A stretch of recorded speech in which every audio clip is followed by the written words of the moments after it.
El 11 de marzo de 2018 se celebraron elecciones legislativas en Cuba, en un año decisivo para el país caribeño, pues acaba el mandato histórico de los revolucionarios Raúl y Fidel Castro, mientras los medios no paran de afirmar que Cuba es una dictadura. ¿Pero es o no es Cuba una dictadura?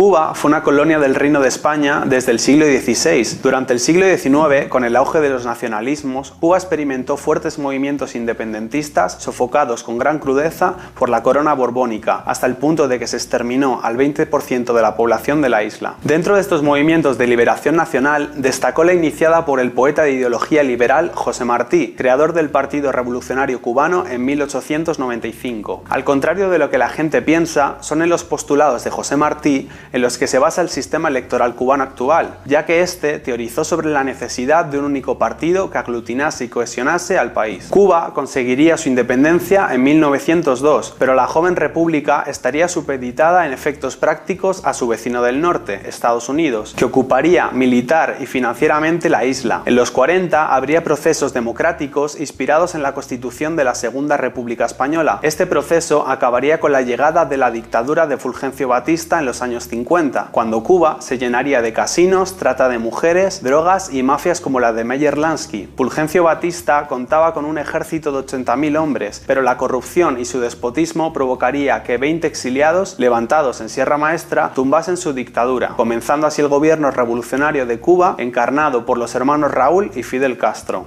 La pequeña isla sufriría varios intentos de invasión de Estados Unidos y durante los siguientes 60 años el ejecutivo estuvo ocupado por varias de las figuras que encabezaron el proceso revolucionario, destacando los mandatos de Raúl y Fidel. Esto último ha llevado a pensar que Cuba no es una democracia, pero... Al votar periódicamente, elegimos a los candidatos... ¿Qué es la democracia? Según Aristóteles, hay tres formas de gobierno: la monarquía, el gobierno de uno; la aristocracia, el gobierno de pocos; o la democracia, el gobierno de muchos, que degeneran en tiranía, oligarquía y demagogia respectivamente. ¿Cuándo nació la democracia? La democracia nació de forma institucionalizada en el siglo V a.C., en Atenas. Existe controversia con el término de democracia sobre si significa gobierno del pueblo en la traducción literal demos kratos, o bien, como matiza el historiador Plutarco, la democracia es el gobierno de campesinos y artesanos. La democracia ateniense es fruto de, entre otros, la reforma de Clístenes, que creó la igualdad entre ciudadanos a nivel jurídico y dividió en demos la ciudad. Las demos eran la división administrativa en la que se repartía la ciudad. Cada demos estaba formada por entre 1.500 y 5.000 vecinos, que se constituían en una asamblea donde votaban y ejercían el poder político de la polis. En el siglo XIX llegaron al poder los regímenes capitalistas, tras una serie de revoluciones violentas. Al inicio, estos regímenes eran contrarios al principio de la democracia tal y como la conocemos. Por ejemplo, el padre fundador y cuarto presidente de Estados Unidos tildaría a la democracia como la forma más vil de gobierno, mostrándose a favor de regímenes aristocráticos de sufragio censitario, es decir, que solo votasen los más ricos. Gracias a la pulsión democrática del movimiento obrero como el cartismo o el marxismo, se fueron ampliando los derechos de la población hasta la llegada del sufragio universal masculino en el primer tercio del siglo XX. El tipo de democracia actual más extendido es conocido como democracia liberal, fruto de la síntesis del liberalismo y las conquistas del movimiento obrero. Destacan este tipo de democracia la separación de poderes, el pluralismo político, el respeto al imperio de las leyes, la libertad de prensa y las elecciones libres, secretas, competitivas y periódicas. Sin embargo, en la práctica, el poder político se ve condicionado y determinado por el poder económico de corte oligárquico que subyuga a los gobiernos a sus dictámenes y caprichos, como vimos en el rescate financiero del 2008 y las consecuentes políticas de austeridad. La democracia liberal no es la única existente, ya que conviven distintas formas de organizar a la sociedad. Democracia directa. Forma de democracia en la que la soberanía es ejercida de forma directa por el pueblo sin necesidad de representantes, usada en los cantones suizos o en los concejos asturianos o cántabros. Democracia iliberal, como Hungría o recientemente Estados Unidos.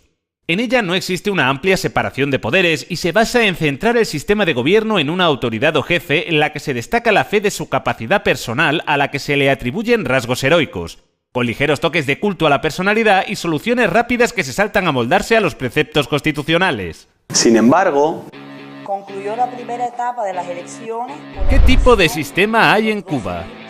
El 11 de marzo hubo elecciones legislativas en Cuba, en la que se escogieron a 605 diputados. Para ser votado se debe tener mínimo 18 años y para votar se debe tener más de 16 años o haber residido al menos 2 de ellos en Cuba, antes de que se produzca la votación. Los 605 diputados son escogidos mediante votación libre y secreta, los cuales salieron de más de 12.000 propuestas surgidas en los 970 plenos convocados en el país. En Cuba es escogido por ley un diputado por cada 20.000 habitantes. Cuba es criticada por tener solo un partido, el Partido Comunista, lo que es asociado con falta de democracia. Sin embargo, no es el partido quien propone, postula o promueve candidatos, sino que son las asambleas públicas libres quienes los escogen. Tienen que presentarse como máximo entre 8 y 10 candidatos por circunscripción y un mínimo de 2 candidatos, lo que garantiza la pluralidad. En el sistema electoral cubano está prohibido que ningún candidato haga campañas electorales a su favor, ya que, según su criterio, son consideradas discriminatorias y denigrantes, porque los costes que suponen implican el fin de la igualdad real entre candidatos, como en el caso de Estados Unidos, donde solo los millonarios tienen potestad de salir elegidos. En su lugar, para que los electores conozcan al candidato, las comisiones electorales instalan en sitios públicos la foto, biografía, méritos y condiciones personales de los candidatos que se postulen a ocupar una posición en el gobierno. Siguiendo el mandato de unidad afirmado por José Martí, el candidato en Cuba solo es electo si tiene más del 50% de los votos, mostrando de esta forma que goza de un amplio respaldo por parte del pueblo, lo cual se confirma con la alta participación en el proceso electoral, que se sitúa por encima del 85%. En Estados Unidos, por ejemplo, la participación ronda solo el 50% y en España el 70%, siendo el presidente electo con solo el 30% de los votos. Además, en Cuba, las urnas son custodiadas de forma simbólica por niños y adolescentes, y no con armas ni policías como en muchos países de América Latina y Occidente, pudiendo todos los cargos electos ser revocados en cualquier momento de su mandato de acuerdo a lo establecido en la ley. Los miembros del gobierno no son profesionales en su función, mantienen su actividad laboral y no perciben salario por ello. Pero mi orgullo crece y se triplica.